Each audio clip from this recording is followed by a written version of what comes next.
Good evening. Welcome to Talking Hope. An outstanding evening again with snow. I don't know where you are, but there's snow all over where I am. Do you have snow where you are? Dan and Rachel, do you have snow? We've got snow. Very excited. I love having snow in London. We've got snow in Rugby. No snow in Rugby. No snow. There is. Oh, We've had snow 3 times today up north. Oh, wow. Interesting. Wow. And is it still there?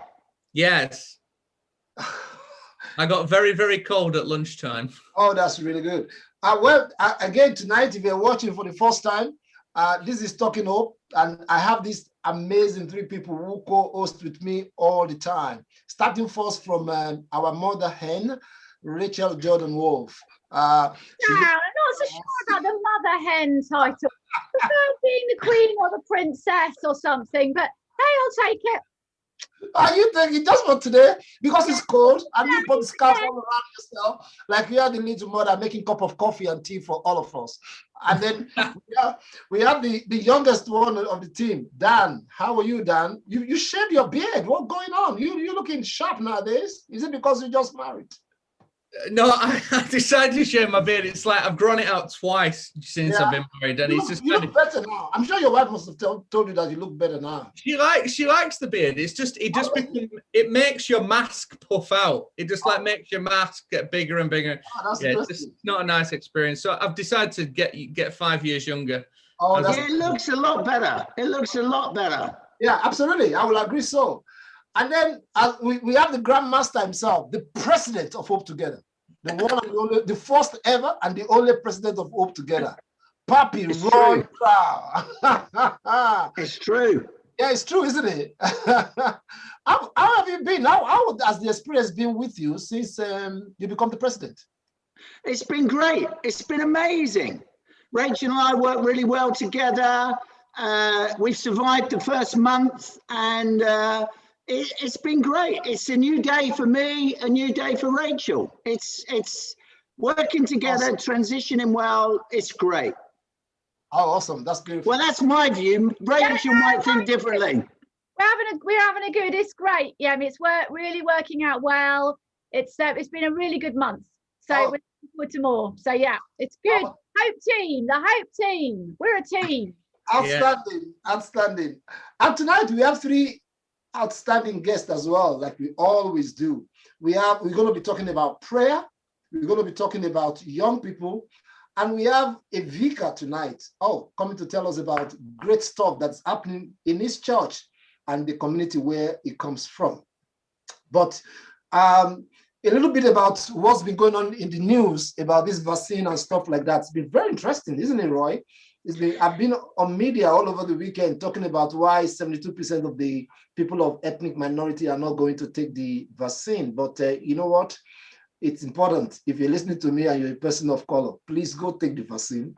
Please. Why do you think they don't want to take it, Yemi? What's happened that they don't want to take it? It's a complexity of so many things. There's the distrust issue with the government because of the previous disproportionate representation and the way people of color have been treated all over the years, particularly at the beginning of the COVID. So that was one. Then there's the conspiracy theory that comes from abroad. And those conspiracy theories, they share it through the social media. And if you take it, they're going to take a cell of your body, you're going to become a zombie. Then there's the theological issue that this is the end time. This is the mark of the beast. Once you take it, you're going to get the 666. And then, there's also the question of why would they do a vaccine so quick in less than a year? Something is wrong. And then there's also the issue of maybe they just want to test this on Black people. And then that's why they are forcing the Black people to take it by all means. So there are all sorts of things combined together.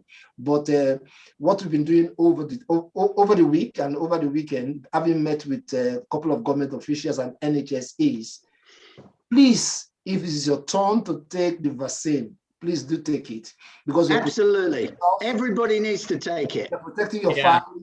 you are protecting your church members, you are protecting everybody, because there's nothing wrong than being infected and then you go on and pass it to. There's nothing about the vaccine. We have to keep alive. The gospel has to continue. So having run through all of that for everyone listening to me, I think it's the right time to bring our first guest in. I'm going to be talking about prayer. So it's my privilege to welcome Lisa Hutt. Lisa, how are you? Good to see you today. Good to be with you. Good. And you, interestingly, you are from the prayer network, isn't it? Prayer Neighborhood Prayer Network. Neighborhood Prayer Network. What do you guys do? What does the Neighborhood Prayer Network? What does it mean? We're a ministry that encourages Christians to pray for their neighbours and streets, and we have a vision that every street in the nation will be covered in prayer. Wow.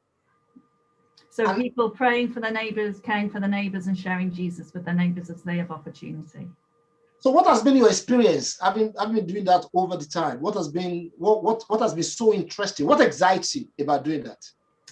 I think it excites me to hear the testimonies of how when people pray, coincidences happen, relationships are built up, people are moved to be the answer to their prayers, and people come back to church.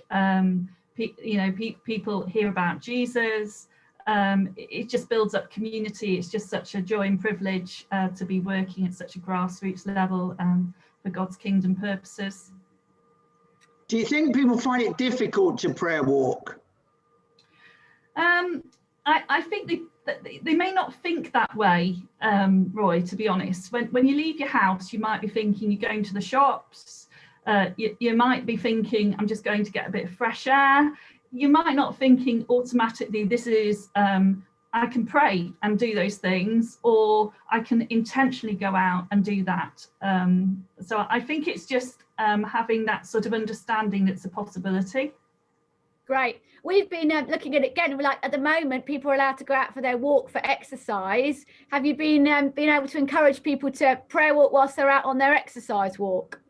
Well, certainly exercising, I think actually more so at this point, to be honest with you, Rachel, there are people more out there than usual because you're seeing cars on drives that would usually be driving somewhere, not, and actually people are going out and getting a bit of fresh air, because for some people, it's like they need to get out of the house, and also for their health and well-being, to get that exercise. So actually this is an opportunity to see neighbours and see people that maybe you wouldn't typically do when people be doing other things. Yeah, which is sort of, and I know that Neighbourhood Prayer Network are sort of going to partner with us for Prayer Walk 21. And one of the things that you've done to help us with that is you're going to help us by sharing one of your great resources. Can you tell us a little bit about that resource?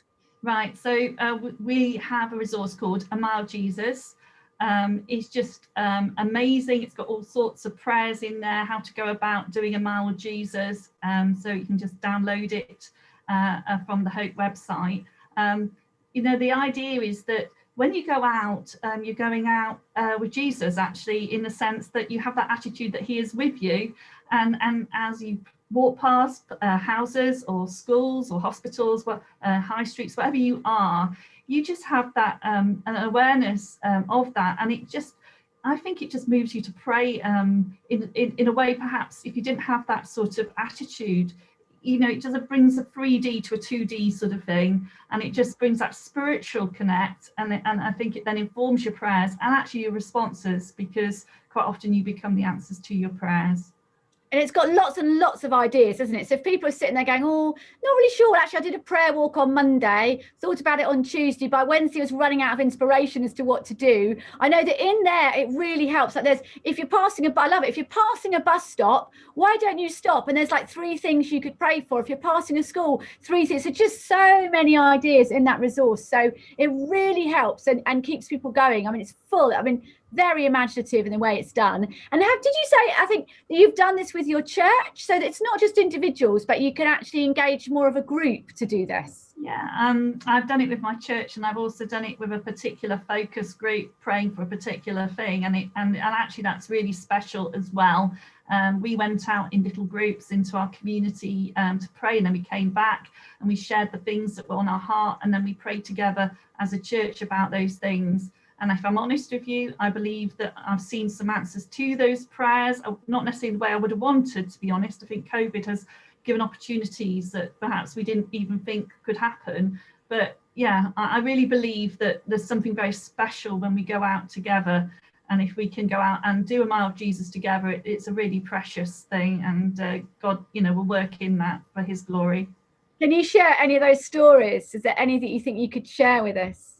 Well, if I'm honest with you, the two stories are personal ones, but those are the ones that come to mind when I've been out.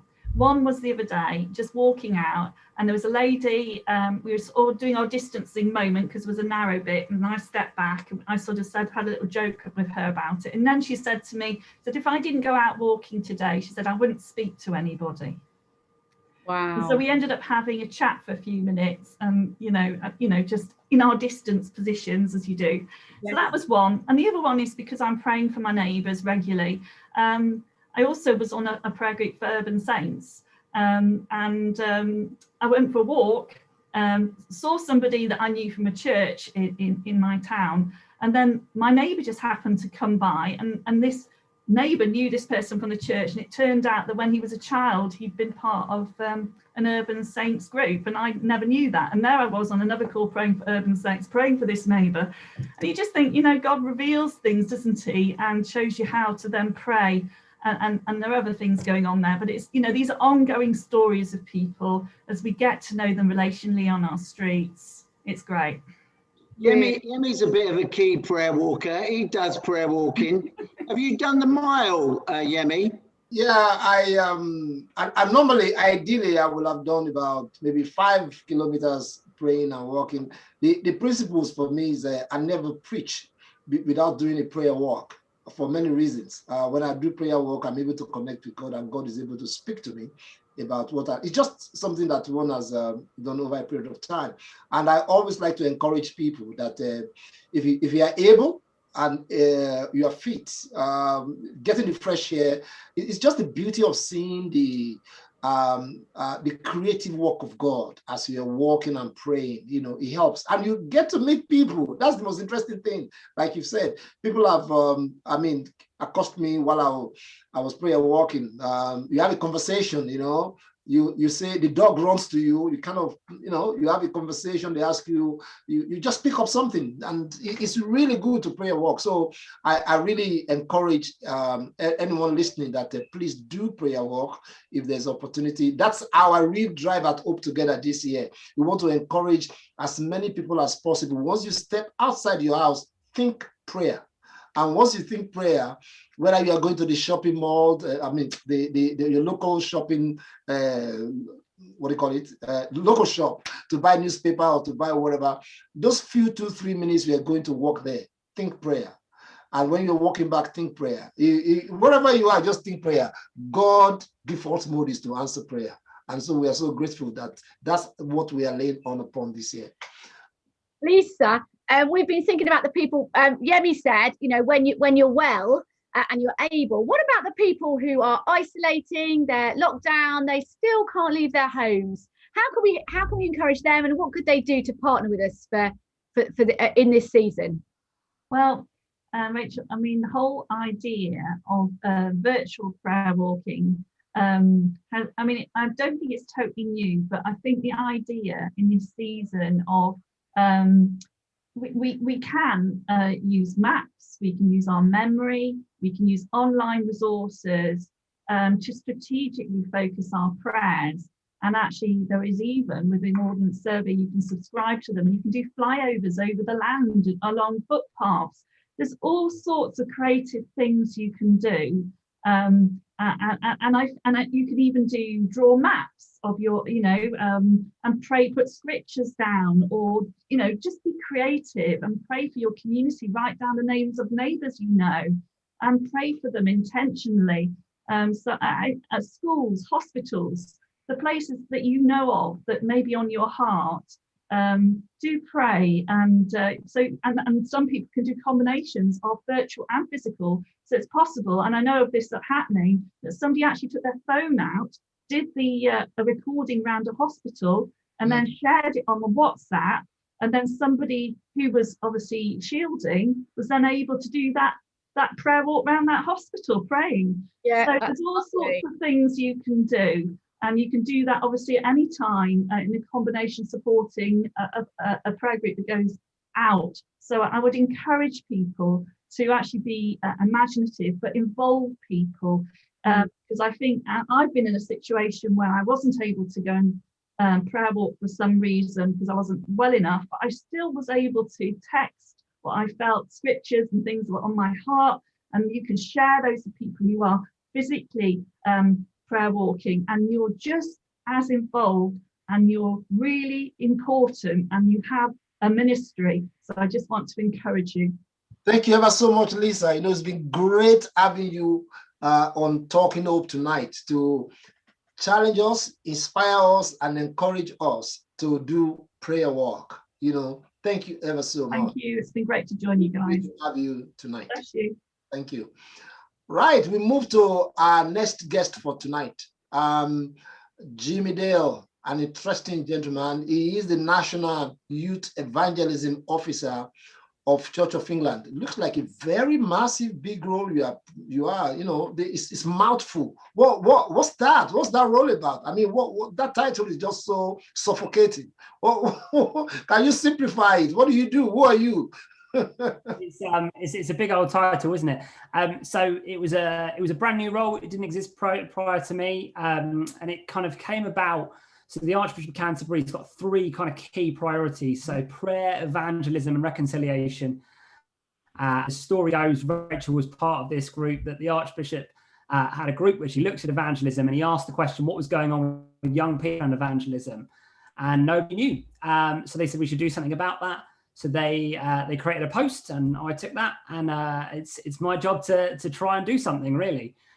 So I have a job description to this day of promote and resource youth evangelism across the Church of England.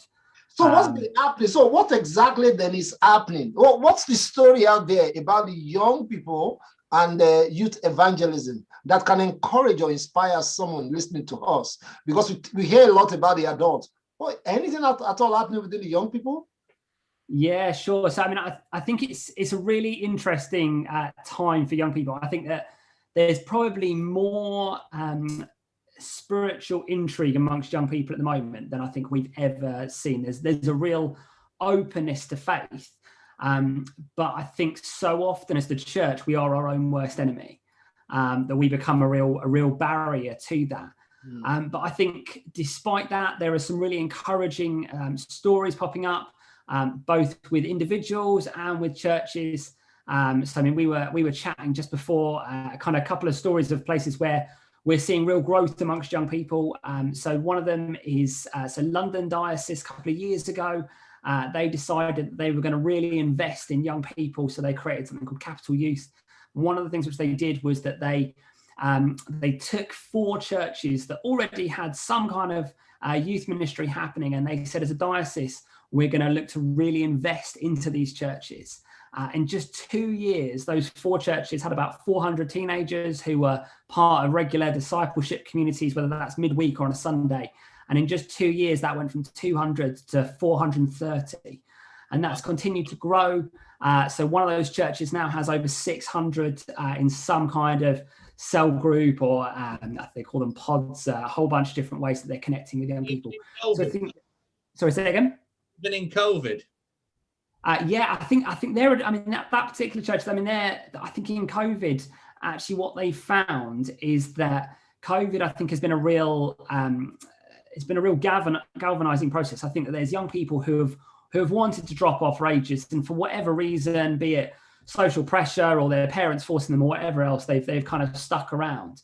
But actually, COVID's given them an excuse to kind of drop off. But the young people who have stuck around, one of the things that's been a real frequent conversation is that with a decrease in numbers, actually what that's given us is it's given us an increase in depth, that there's been a real growth in discipleship.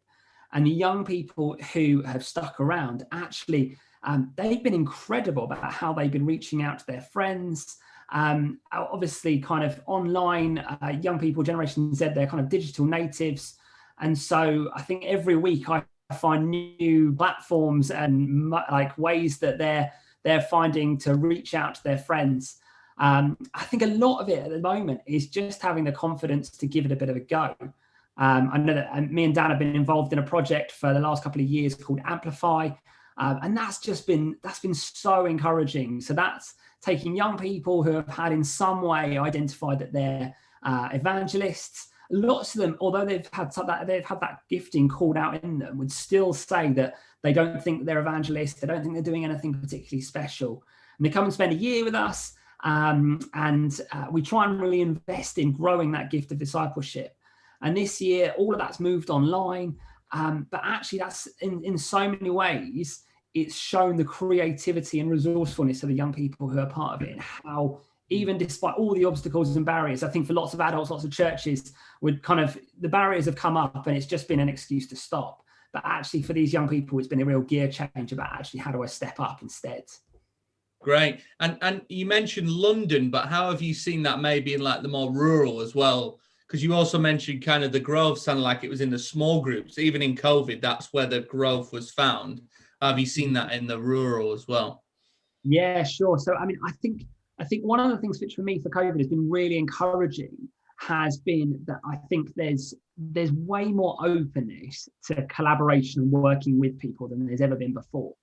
And I think one of the real encouragements over the kind of last couple of years, there's a church in a village just outside Oxford, and they've got a cell group network. So they've got kind of 60, 70 teenagers who have kind of been engaged with that. And what they've started doing is they've started reaching out to a whole bunch of the local churches who maybe only have 4 or 5. And they've said, you know what, every week we produce a whole bunch of material. So we write the talks, we do the sessions, whatever else. What we'd love you to do is just come and be part of our cell group ministry. We'll send you out all the stuff, but it remains your young people in your church with your leader. And actually, that's just been an incredible way of resourcing other small local churches to be able to step out and start something which maybe they wouldn't otherwise. I think so often it's about that. It's about challenging people to give something a go. It's about adding in a layer of accountability to say, you know what, I'm going to journey this with you. But also that encouragement to keep going. I mean, we're kind of, the Church of England published a report last year about kind of where we are with our stat to do with young people. And it's a fairly depressing read in a lot of ways. But actually, one of the things which I found really encouraging is chatting to churches who had written themselves off that it wasn't worth them doing anything because they were only reaching 10 teenagers. And suddenly they see themselves in these stats and they realize that they're in the top like 2% in the country. And actually the confidence boost which that can be. I think one of the things which we spend a lot of our time saying is that doing anything to reach young people is brilliant. It doesn't matter how qualified you feel you are, how much opportunity you think you have. The choice to say, you know what, this is something which we want to invest in, something which we want to do, regardless of where you are, rural, urban, rich, poor, whatever. I think that's the best place to be. Dan, what do you think about, like, has Jimmy looked at the youth wellbeing series? Have you seen any of that, Jimmy? I have. I've had a quick thumb. I mean, I think the whole mental health area has been just exploded over the last couple of years. I think especially with lockdown, mental health amongst young people is probably, in fact, I'd probably go as far as to say it's the most pressing thing that young people are facing.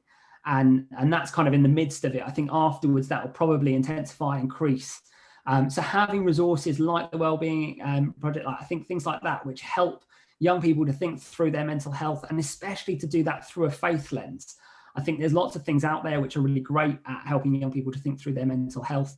But to be able to do that through a faith lens, that actually, what does my faith have to say to my mental health? And to be able to do that in a small group, in a community of people who are cheering you on and encouraging you, yeah, I think that's brilliant.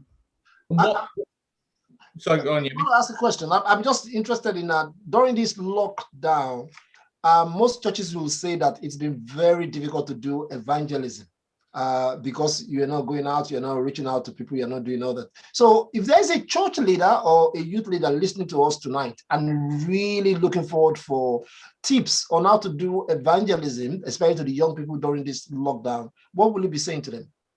Yeah, I mean, I think evangelism is one of those funny things that peer-to-peer evangelism has always been the number one way of doing it. Ultimately, I mean, if you look at Jesus' ministry, like Jesus could have been, you know what, I've got this, I'm going to go and I'm going to do it all on my own. But instead, he brought a team around him, and then that team he commissioned to go and reach other people. That actually is how we help people to connect with the people who are around them.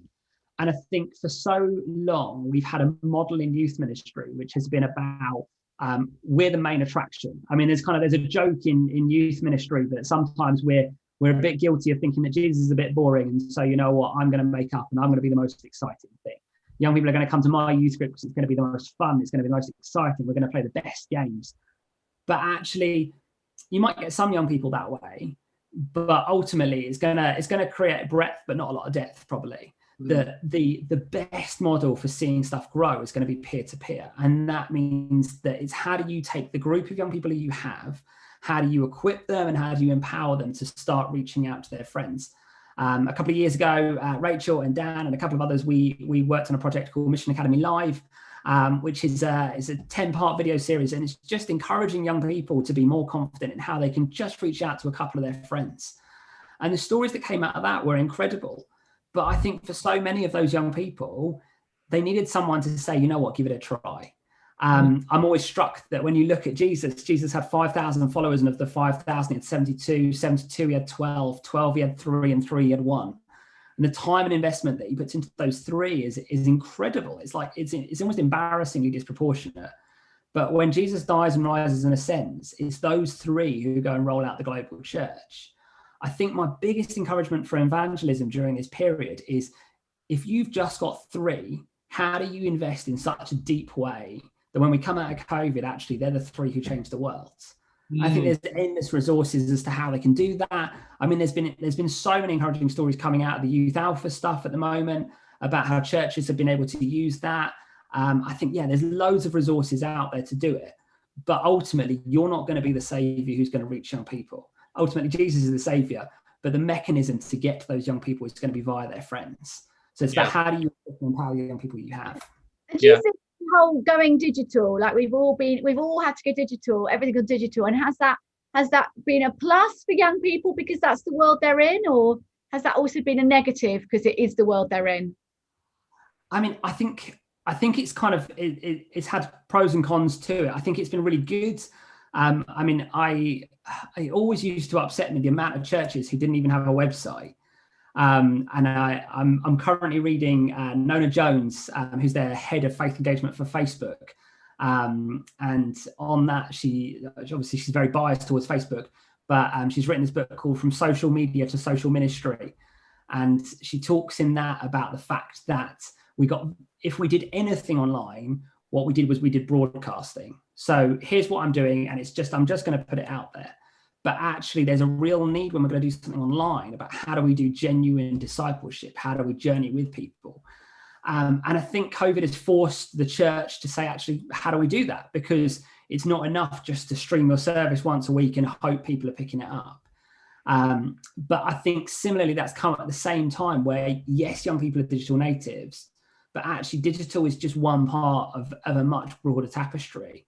And so while they're probably far more native than the rest of us, they've had every other part of their life stripped away. And so the Zoom fatigue and things that we talk about with adults, they're equally true of young people as well. Chuck in all the mental health stuff that we've just been talking about. And I think you've got this kind of slightly bizarre blend where actually it's probably one of the greatest opportunities, but also one of the greatest challenges at the moment. Awesome, awesome. Thanks ever so much. You know, you could just keep on talking, Jimmy. I love it. You know, you know your stuff very well. And I was even writing notes as we were talking, and the whole digital native stuff. It's interesting that I always say the person that started the social media followership is Jesus. He was the first person that has the biggest followers and the biggest like. And when he was crucified, he had so many people unfollowing him. So many people blocked him. And only to have a lot of people come and follow him, including you and I and all of us. So very interesting that the master digital creator is actually our Lord and Savior, Jesus Christ. Thanks for having you, Jimmy. Mention all the resources Jimmy mentioned: Mission Academy Live, Amplify, Youth Wellbeing Journey. They're all on the Hope Together website. All on Hope. If you need any more information, go to Hope Together's website. Everything is in there, and then you can journey with us. Now, interesting, as we approach our last guest for this evening, a very interesting guy. We share a lot of things in common. Number one, we are both from Africa. Isn't that interesting? And then number two, we are both priests from the Church of England. So I'm complimenting him by wearing my own collar. And then number three, we both enjoy running and well-being. So there are a lot of things, and he's a bit of a man on the edge because of what he's trying to do, which, having hung out with Roy, you cannot but do crazy stuff. So really great to welcome you tonight, Chris Kennedy. How are you? Very well, sir. Thank you so much. And thank you for these inspiring people that I'm hearing as well. It's so encouraging to hear what God's doing in us and through us. Absolutely. Are you anywhere related to President Kennedy? I wish I was, my friend. No, well, actually, I don't. The Kennedys in America are not the luckiest people. I pray for them all the time because they've had some pretty hard circumstances to go through. But no relation, luckily, at this point.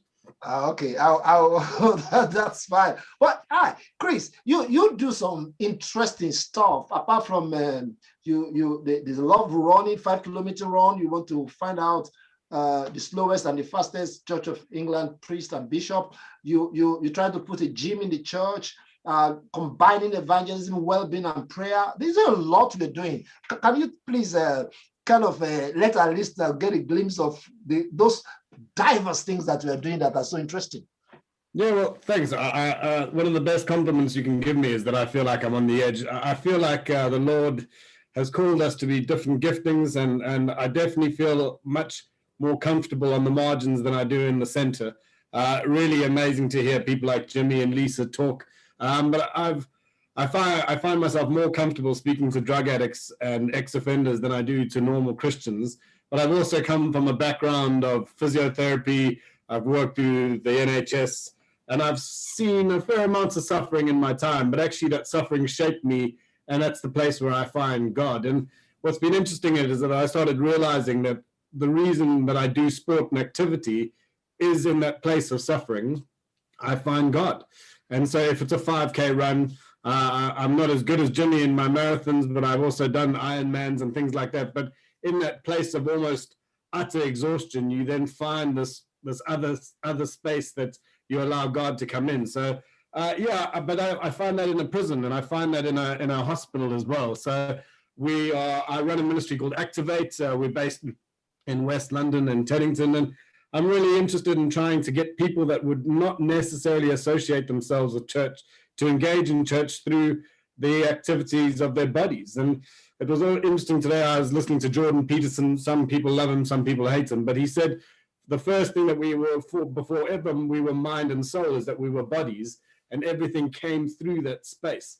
And I'm really interested in that capacity to re-engage the church into the incredible blessing that God has given us as a body, but also to recognize that we are incarnates, and we were made as body, and then our experiences are through this incredible blessing. And how do we use that to be a blessing not only to God, but to other people as well?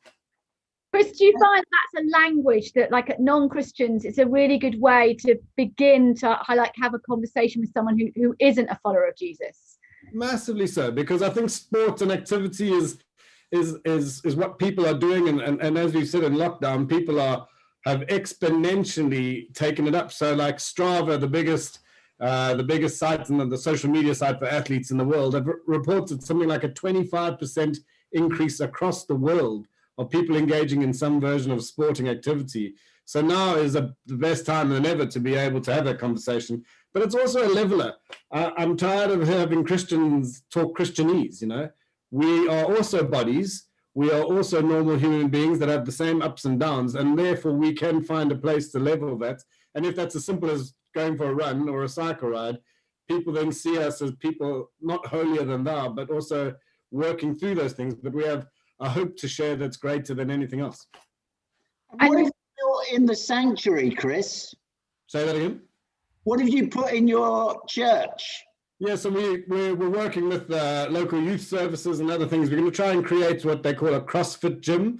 And it's a gym that's based around what they call calisthenics. It's the idea of using your body weight as a way to increase your fitness. But also, it's been really interesting, and especially listening to Jimmy earlier, young people have started finding that actually the challenge of coming together and achieving together, so if that's a certain exercise or that's a certain challenge that they want to face, they've called it the new Generation X church, because there they come, they achieve, they suffer, and in that place they find real community because they go past the level of how you're doing and authentically be able to work together. And that's what we should be doing in church, right? We shouldn't just be a Sunday gathering, but we should be a group of people that are striving to see his kingdom come and his will be done. And we've got these incredible bodies to do it. So we're turning our church into a CrossFit gym, but, you know, we're also thinking about mental health and saying, well, can you do this whilst being able to better yourselves? And that's where this community aspect of CrossFit and church work really well, because people look after each other. When you're not there, instead of just saying, oh, if he's not there, someone will call you and say, why didn't you come today? Are you okay?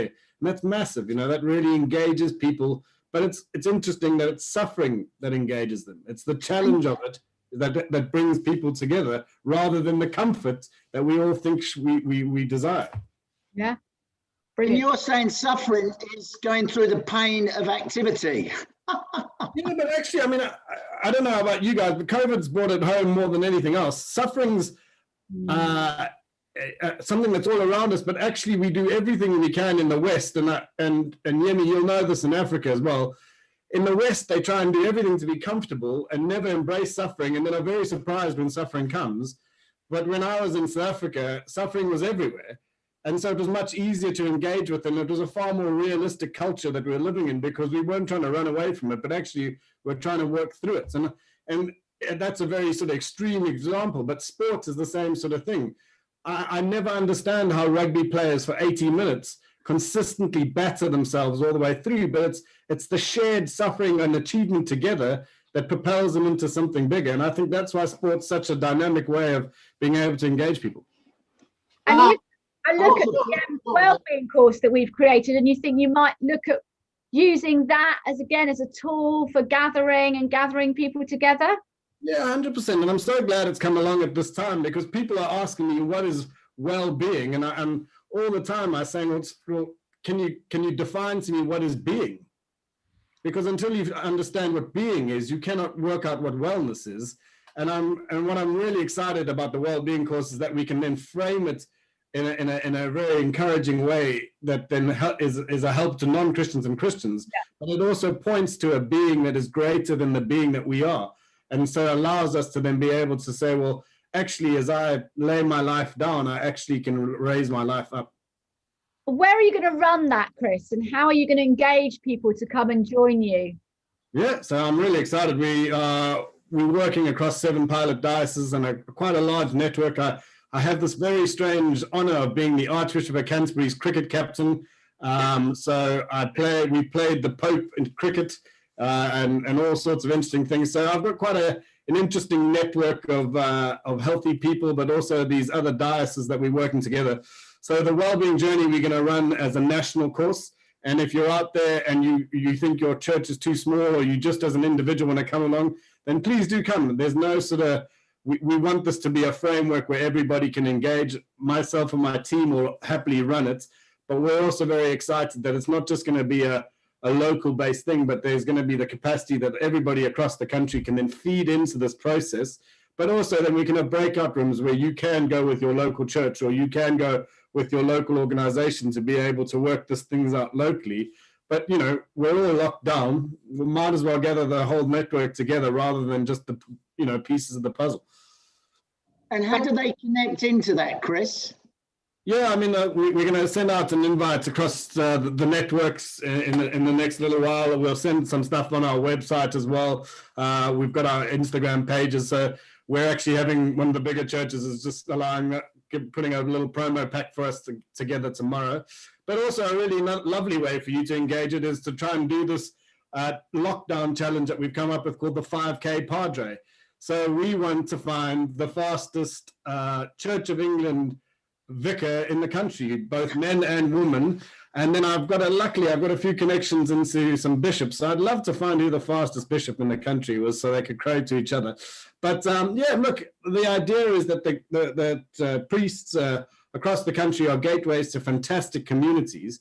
And how do we draw these communities together? Well, if we draw the priests together and they encourage their communities together, then we can create this sort of, again, a national network where, you know, people are actively engaging in activity. I love what Lisa said earlier. Get out there, pray as you run. You know, like interestingly, I'm not a massive fan of running, but I do find it a great way just to level my brain down and then be able to connect with God through creation or everything else like this. So we've set this national challenge up called the 5K Padre.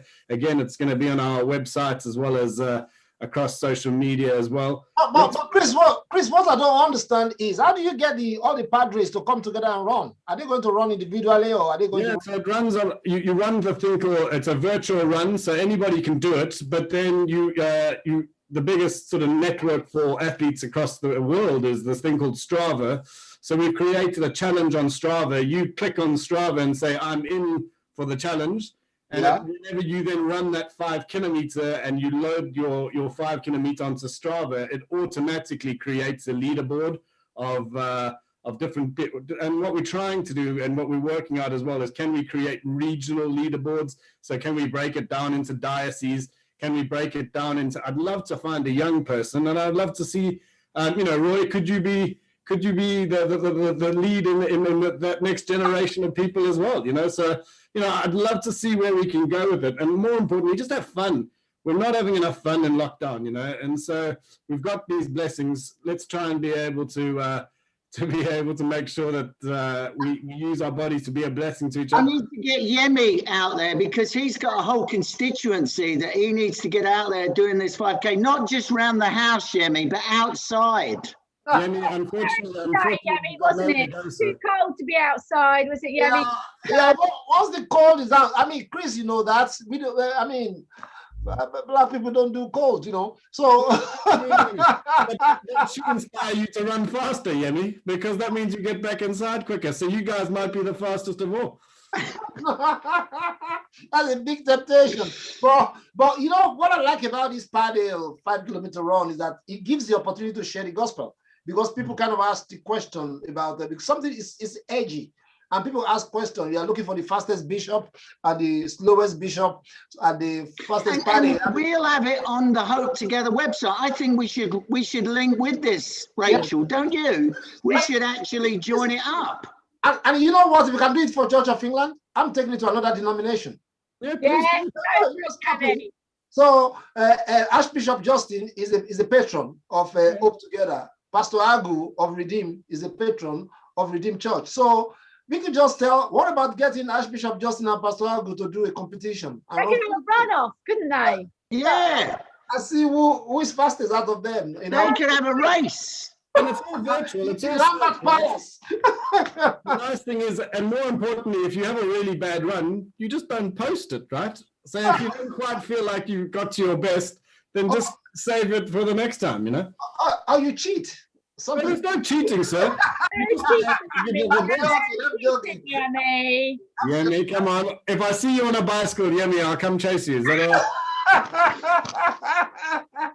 Wow. Yeah, you can't cheat, Yemi. Yeah. No, just throw it out on there. How I can cheat? I'm a good Christian, a very good Christian. More so when I'm with Roy. Roy is like a pope. So if you tell lies, you will know.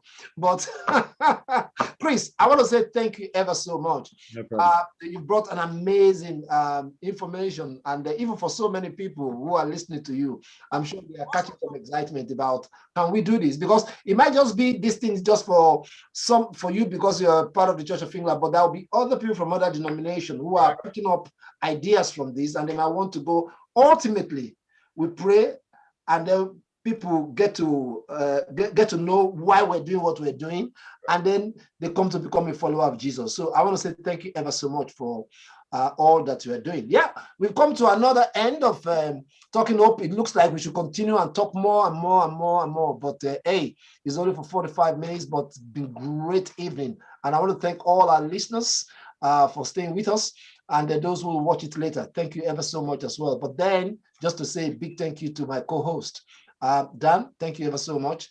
Papi Roy, our president, thank you very much. And then to an amazing, outstanding, beautiful, lovely, oh God, how can I qualify the princess? Much better than Mother Hen, much better than Mother Hen. Should I continue? Should I continue, Rachel? You know. That's fine. It's nearly April. He's looking for a pay rise. The one and only Lady Rachel Jordan Wolf, our chief executive. Until we see you 2 weeks' time, God bless you and have a wonderful weeks ahead. Bye for now. Bye.